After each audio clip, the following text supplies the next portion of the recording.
Kom ons sing al drie die verse van Psalm 162, welkom oor stille nag van vrede, onder die suiderkruis, wou stemme uit jou verlede, oor sterre velde reis.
Gister op hulle 62ste huweliksherdenkingsdag. Ons wil hierdie eerste vers van 324 dan gedagte aan hom met mekaar saam sing.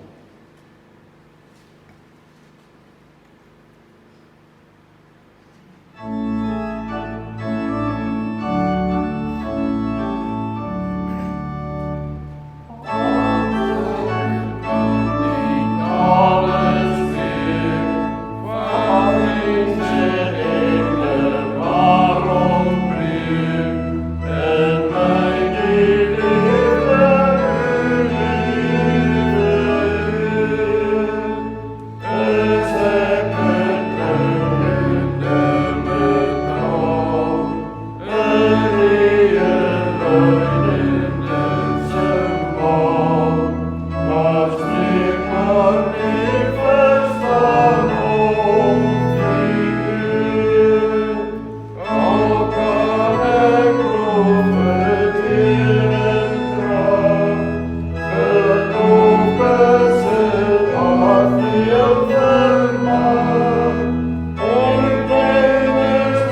van die Here.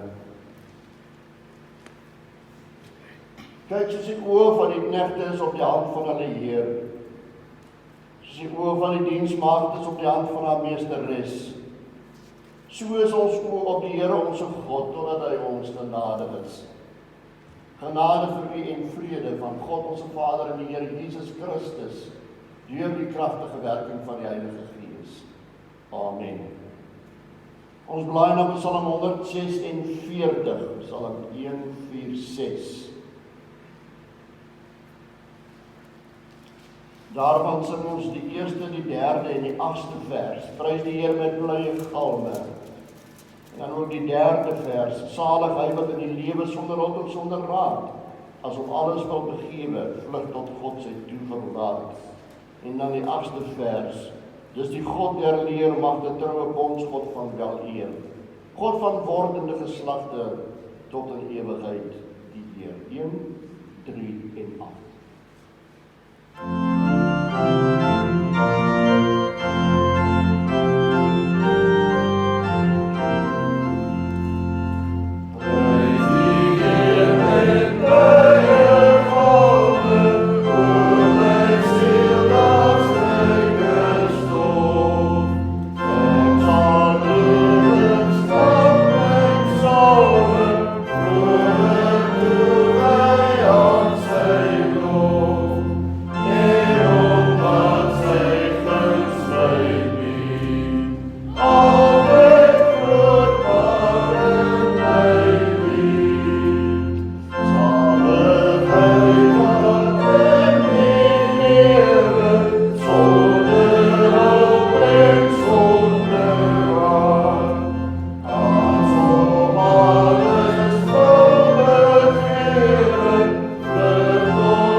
En daarvan gebruik ons weer die 5de en die 6de vers na die samenvatting van die wet en die geloofsbelijdenis.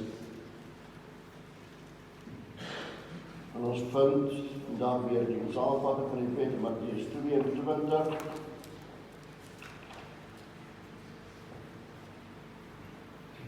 En toe die Fariseërs hoor dat hy die Sadduseërs die mond gestop het, het hulle almal saam vergader. En een van hulle, 'n wetgeleerde, het 'n vraag gestel om hom te versoek en gesê: Meester, wat is die groot gebod in die wet? En Jesus antwoord hom: Jy moet die Here jou God lief hê met jou hele hart en met jou hele siel en met jou hele verstand. Dit is die eerste en die groot gebod. En die tweede wat hiermee gelyk staan, jy moet jou naaste lief hê soos jouself. Aan hierdie twee gebooie, aan die hele wet en die profete. Amen.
dat hy sy eie gegee het om te sterf, sodat ons van die sonde bevry mag wees. Verkondig ons in die naam van Jesus Christus die vergifnis van sondes. Romeine 8 dan ook bevestig, en daar is dan nou geen veroordeling vir die wat in Christus Jesus onze Here is nie. Maar die toorn van God is volkome op diegene wie in onverskilligheid bly voortleef en die gawe van God in Jesus minag. Ons neem die vrymoedigheid in ons, bely ons geloof in God die ene, en u bely met dit in die hart na in die volgende woorde. Ek glo in God die Vader, die almagtige skepper van die hemel en die aarde, en in Jesus Christus, sy eniggebore Seun, onze Here, wat ontvang is van die Heilige Gees, gebore uit die Maagd Maria, wat gelei het onder Pontius Pilatus gekruisig, gestorwe en begrawe is en ter helle neergedaal het, maar op die derde dag weer opgestaan het uit die dode, opgevaar het na die hemel en sit aan die regterhand van God die almagtige Vader, van waar hy sal kom om te oordeel die lewende en die dode. Ek glo in die Heilige Gees. Ek glo aan 'n heilige, algemene Christelike kerk, die gemeenskap van die heiliges, die vergewing van sondes, die wederopstanding van die vlees, en ewige lewe. Amen.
Here, U is vir ons 'n toevlug in die nood. U is ons rots wat altyd vas bly staan.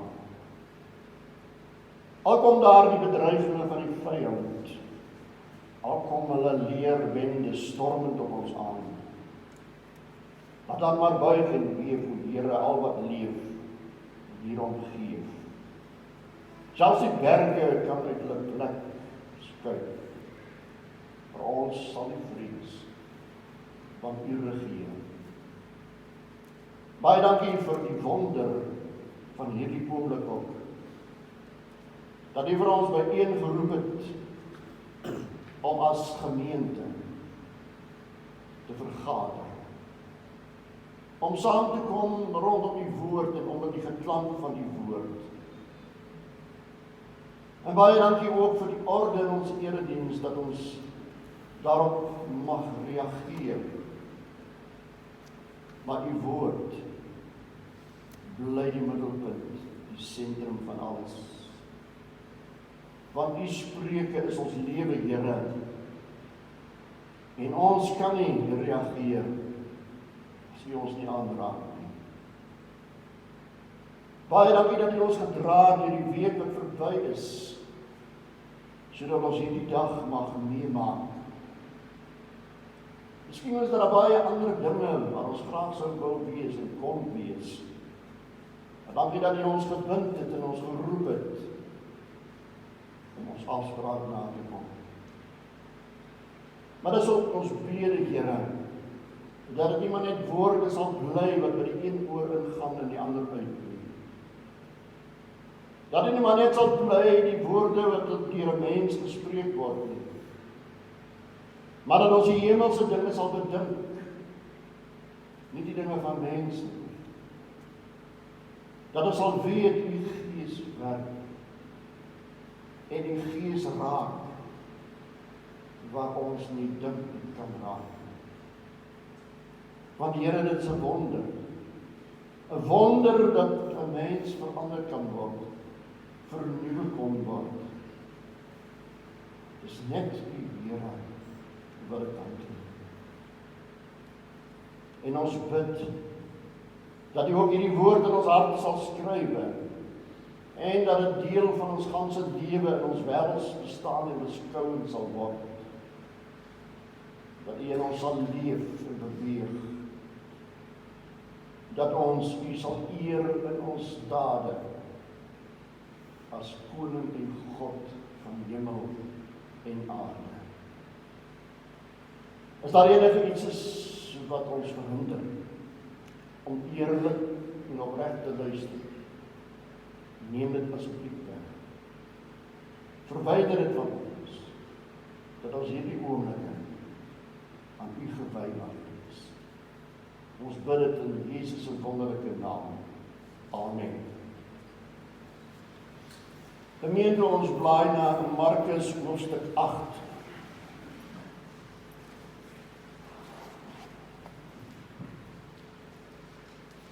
Markus hoofstuk 8.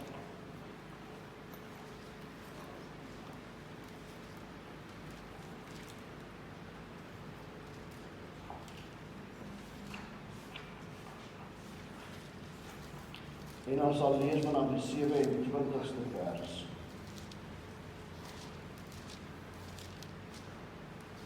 Markus hoofstuk 8.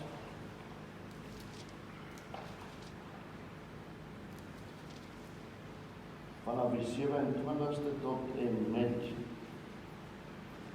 die 33ste. Die belydenis van Petrus.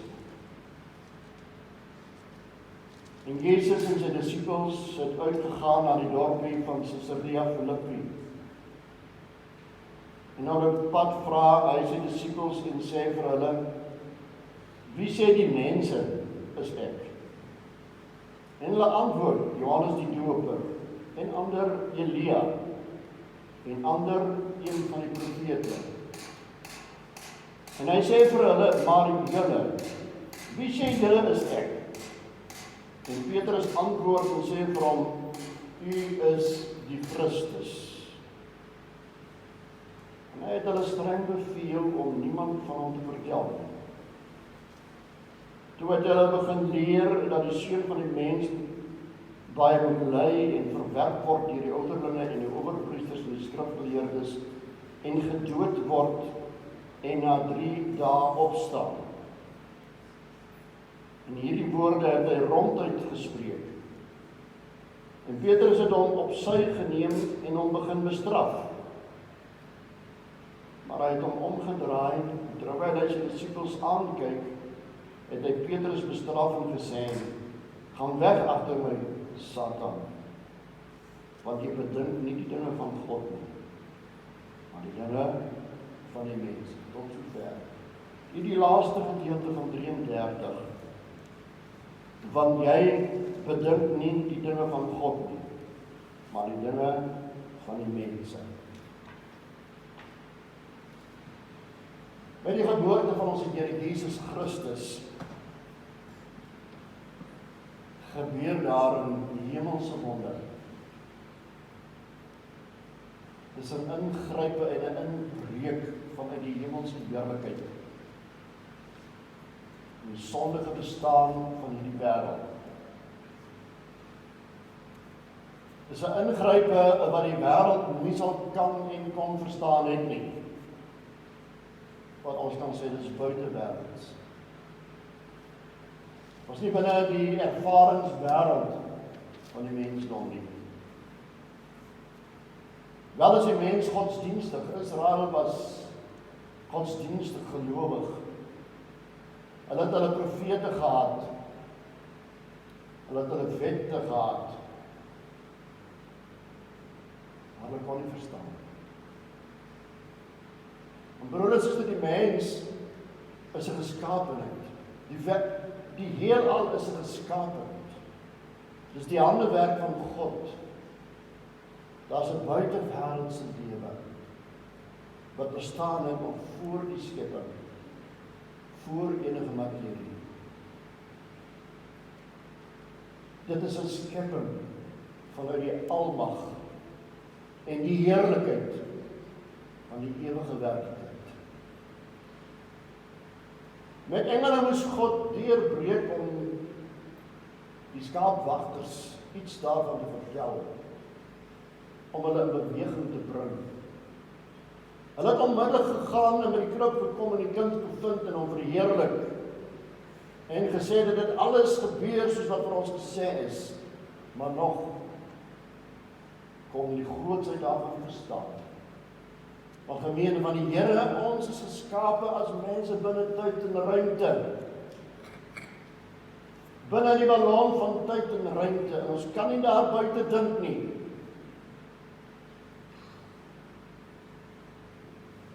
Maar die Here kom, en hy skenk aan sy uitverkore kinders die geloof. En Efesiërs sê vir ons, geloof is 'n gawe van God. Dis nie uit onsself nie. En soos wat die Here deurgebreek het om inbreuk te maak op die lewe van die herders, so maak die Here inbreuk in die lewe van sy uitverkore kinders. Om ons te verander, te vernuwe, om meer te kan sien as die materiële werklikheid rondom ons. En daarom kom Kolossense 3 en sê vir ons, as julle dan saam met Christus opgewek is, kan ek sê, omdat julle dan saam met Christus opgewek is, bedink die dinge wat daar bo in die hemel is en nie wat op die aarde is nie. So die gelowige, die regverdige sal deur die geloof lewe. Die buitewêreldse bedink. Jy moet die gawe gebruik wat God aan jou gegee het van die geloof om die hardheid en die werklikheid van die fisiese bestaan wat sondig is te oorkom. Jesus kom en as God hom in die gedaante van 'n engel gestuur het, dan sou die mense dalk iets kon sien en verstaan het. Maar hy kom in die vorm van 'n mens, die seun, die ewige seun van God word vlees, gebore uit die maagd Maria. Hy groei op, hy word in die geloofslewe en werklikheid van die godsdienst opgevoed in die sinagoges. Hy doen ook belydenis van geloof, kan ons sê, maar hy sonder sonde. En hy begin werk. En hy begin die werke van God, die hemelse te doen. Die vergewing van sondes, die genesing van mense. Maar as binne die bestaan van die mens, en die mens sien dit binne sy bestaan, en die mens vanuit sy ervaringswêreld en sy interpretasie daarvan, kom ons sê dan 'n godsdienstige interpretasie daarvan. En dan kom Jesus en hy kom by die punt waar hy sy disippels gaan dwing om te dink. En voorbereiding en hulle verandering en hulle vernuwing. En hy vra vir hulle, wie sê die mense dat ek is? Maar wat kan die mens anders antwoord? Erediens was bevrees want Johannes die Doper is doodgemaak en hy vrees dat dit Johannes is wat opgestaan het en wat in die gedaante van Jesus na vore kom. Sommige sê Johannes die Doper. Ander sê Elia. Want Elia was eens in die lewe 'n fisiese profeet gewees in hulle geskiedenis en hulle godsdienstige lewe. En Elia het hulle gelees en geleerde groot werke gedoen en hy doen ook soos Elia werke. Dis Elia se gees wat in hom werk. Anders sê een van die profete. Jesaja, Jeremia, Hosea, noem hulle op. Hy is 'n profeet. Nog kan die mens ten spyte van wat hy sien, siekes word gesond, krepeles loop, blindes sien, ten spyte daarvan, die verste wat hy kan dink, is fisiese. En dan vra Jesus vir die disippels, maar julle, Wie sê julle is ek? En wat kan wat anders sê? Wat is hulle ervaring anders as die ander mense sinne? En dan kom Petrus, die vrymoedige, die vrypostige, dan kom hy na vore. En hy sê, U is die Christus. Is dit dan toch so dat daar iemand soos Petrus is, die disciples, wat meer visie het, wat meer verstand het, meer insig het? Lees ons die ander evangelies, dan sê Jesus vir hom, vlees en bloed het dit nie aan jou geopenbaar nie, maar my Vader wat in die hemel is. God gryp in. Die Vader gryp in, toe Petrus moet antwoord. En dan kom woorde oor die mond van Petrus, wat hy self nie besef van het nie. Die begenadiging van God en die verheerliking van sy Seun, spreek hy as ware deur Petrus, U is die Christus. Hoekom sê ons Petrus het nie die volle daarvan begryp nie? Hoekom sê ons as die Vader wat deur hom gespreek het, dat hy nie uit homself uitgespreek het nie? Want onmiddellik begin Jesus van daaraan vir hulle vertel wat die pad vorentoe is van hierdie Christus, die gesalfde. Want die mens verwag 'n Messias wat hulle aards kom verlos, wat hulle aards weer 'n volk gaan maak, wat nie onder 'n ander een se heerskappy staan nie.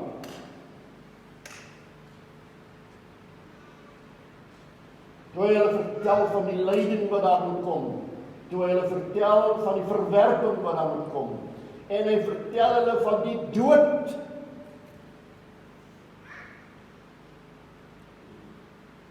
En hy vertel hulle van die opstanding uit die dode op die 3de dag.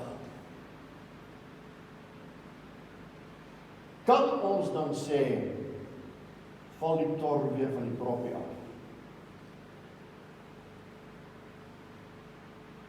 Want Petrus ag dit nodig om Jesus eenkant te vat en hom te bestraf. En in die ander evangelies word vir ons uitgespel dat hy gesê het, nie solank ek by U is sal dit gebeur. Sien jy? Die mens kan nie dink dat die Christus, die Messias, moet sterf nie. Want sterwe is vernietiging. Dis die dood in die graf. Dis die einde.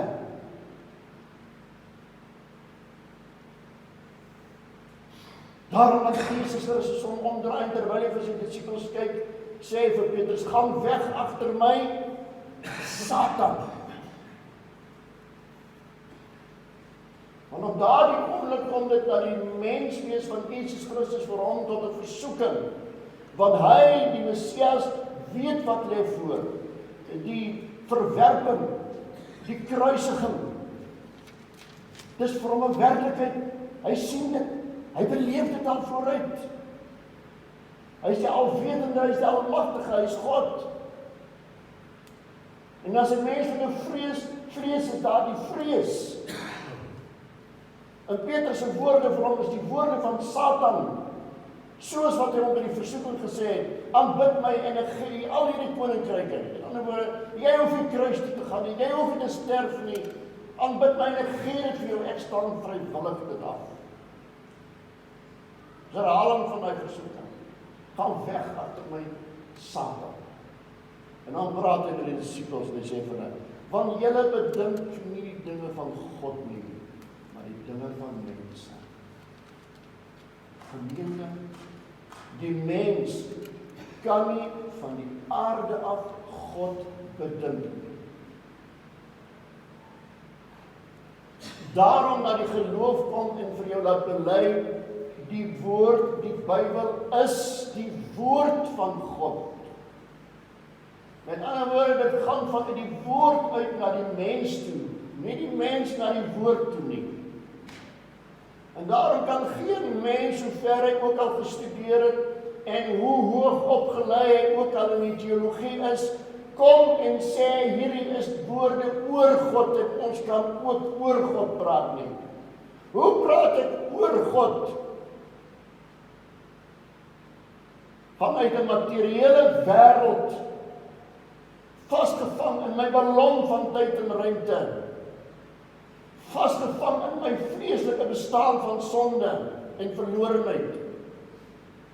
Hoe kan ek oor God praat?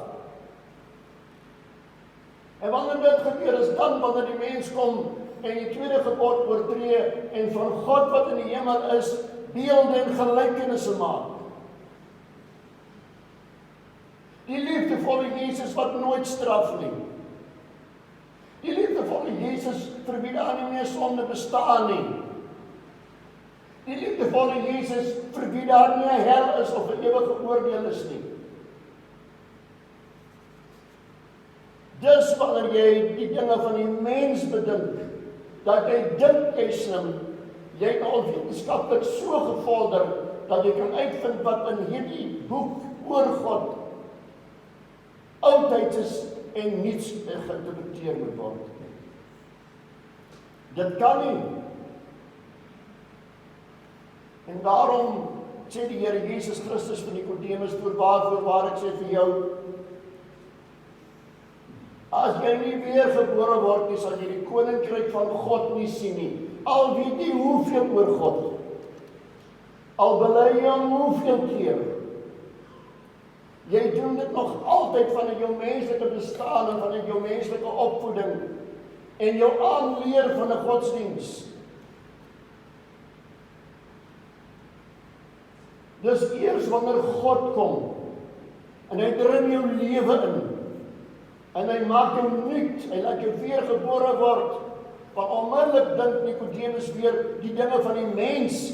Hoe is dit moontlik dat 'n mens weer in die skoot van sy moeder kan ingaan? En dan moet Jesus vir hom sê, as jy nie uit water en gees gebore word nie, sal jy die koninkryk van God nie sien nie. Hoe is dit moontlik, vra die mens? Hy sê, wat vir die mens onmoontlik is moontlik by God. Dit is soos die wind.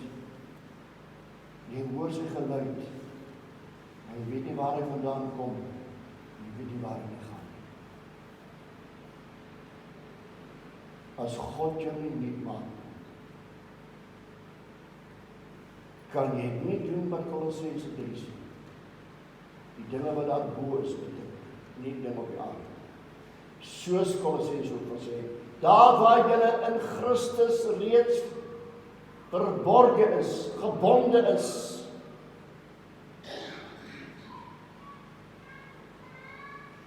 Jy weet, ons praat baie oor God. Ons gaan baie vertel hoe goed God is. Maar die vraag bly altyd,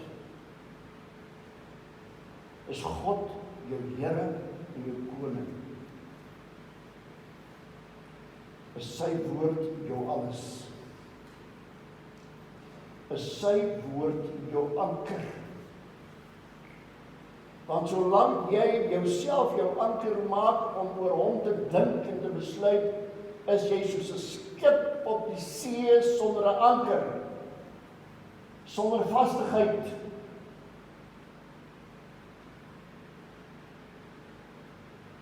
Gemeente, die Here moet ons deur sy Gees ook vernuwe in ons denke. Moenie die aardse dinge bedink nie. Jy weet, die lewe rondom ons is woes. En ons kan ook sê, dit is leeg. Daar is nie wet en orde nie. Daar is nie maatstappe nie. Vir een geld dit, vir ander een geld dit nie. Dit hang af hoe jy sien, hoe jy kyk. Die natuur.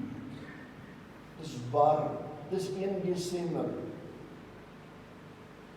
Hier by ons nie gereën nie, nie geplant nie. Verlede jaar dieselfde patroon gewees. Baie eers in die nuwe jaar geplant. Ons is bang. Ons is benoud. Jy word oud. Jy sien ouer mense na die ouerhuis of die huis vir bejaardes gaan. Jy voel aan jouself en jy sien aan jouself, jy word ouer, baie gaan jy, wat gaan jy maak? Ja, ek kan sê, ek gaan bly in my ou plekkie. Ja, solank jy kan loop. Solank jy self jou toiletgeriewe kan gebruik. Solank jy jouself kan versorg. Maar as die Here jou nie voor die tyd kom haal, voordat jy verswak is nie, waar dan heen? Waar is jou kinders? Hoe ver is hulle? Wat gaan van my word? Wat gaan van die land word? Jy sien, dis ons denke, dis reg, wanneer ek planne maak en reëlings tref vir die aardse bestaan, dis reg.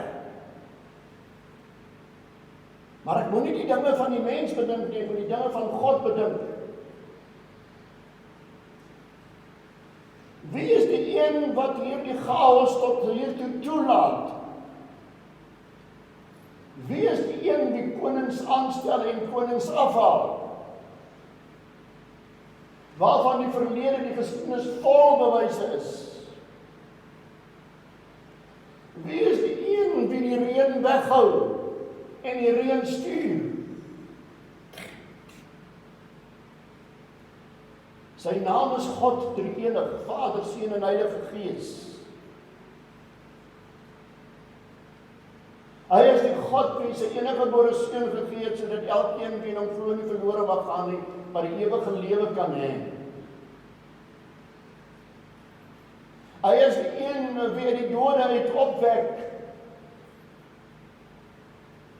Hy is die een wie gee waar daar nie is nie. Hy is die een wat vir soveel eeue hierdie wêreld in stand hou. Hy is die een wie die hemelruim in stand hou. Nie die son, nie die maan, geen ster, geen planeet wyk uit sy plek uit as God nie wil nie. Hierdie groot aarde van ons, wel klein teen die heelal, is in sy wentelbaan en hy draai en is alles presies. Nie 'n sentimeter of 'n deel van 'n sentimeter uit plek uit nie. Die wetenskaplikes kan baie slim wees en vir jou sê die son sal môreoggend so laat opkom, of die 31 Desember sal dit so laat opkom. Nie omdat hulle slim is nie, omdat daar stabiliteit en vastigheid in die heelal is. Omdat God koning is. Jesus praat met die disippels oor sy dood. Menslik kan dit nie aanvaar. Maar na sy opstanding uit die dode het hulle gesien, maar nog moes hulle wag. Hulle moes nie weggaan nie, hulle moes in Jerusalem bly, hulle moes wag, totdat hulle krag uit die hoogte uitkry, soos aan julle beloof is. En na die uitstorting van die Heilige Gees, toe sien hulle, toe bedink hulle die dinge van die hemel, toe bedink hulle die dinge van die Vader. Toe kan hulle uitgaan onbevrees en onbevange, ongeag die omstandighede. Gemeente, in hierdie stadium van ons lewe, roep die Here ons op, moenie die dinge van die mens bedink nie. Bedink die dinge van God. En dis alleen die Heilige Gees van God wie uitgestort is. Jesus het opgevaar, hy sit in die regterhand van God, die Almagtige Vader. Maar hy het ons sy pad gestuur, die Heilige Gees, wie in ons woon, nie by ons woon nie, maar in sy kinders woon. En ons moet die dinge bedink wat die Gees bedink. Want die dinge wat die vlees bedink, kan nie die Gees behaag. Die Heilige Gees sal vir ons staande hou. As ons vervul met die Heilige Gees, God erken en bely en uitleef as die koning van hemel en aarde. Hoe droog ook al, hoe chaoties ook al die land. Daar's net een God, en hy regeer alles. Dit moet die disippels leer. Daar's een God en Vader in Jesus Christus. Hy sal ly, hy moet sterf, maar hy sal opstaan op die derde dag. En of jy nou 'n professor aan 'n teologiese skool is, en jy is nie vervul met die Heilige Gees nie, en vanuit jou wetenskap uit bedink hierdie ding van mense, sal jy dit nie kan verstaan. Dan sal hierdie boek maar net woorde oor God vir jou bly. Jy sal dwaal in die losheid sonder ander. En die Gees van God vangen, alleen dan dat die dinge van die Vader. Maar die Here is my en die tyd. Ons dierbaar. Amen. Hemelse Vader, baie dankie vir u Gees. Baie dankie dat u u kinders ken, hulle by die naam geroep het, en dat u ook die versekering gee, dat hulle u stem ken, en die vreemde nie sal volg. Verheerlik u self in ons lewens, en deur ons lewens. Lei ons onbevange toekoms in. U naam der Here. Amen.